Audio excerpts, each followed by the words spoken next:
Meaning of householder. Householder. Householder. Householder. Householder. A householder is a person who owns or manages a house or a household.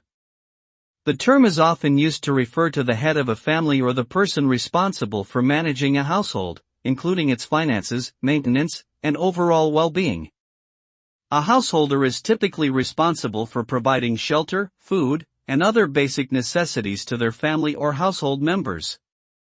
In some cultures, the term may also be used to refer to a spiritual leader or someone who is responsible for ensuring the well-being of a community.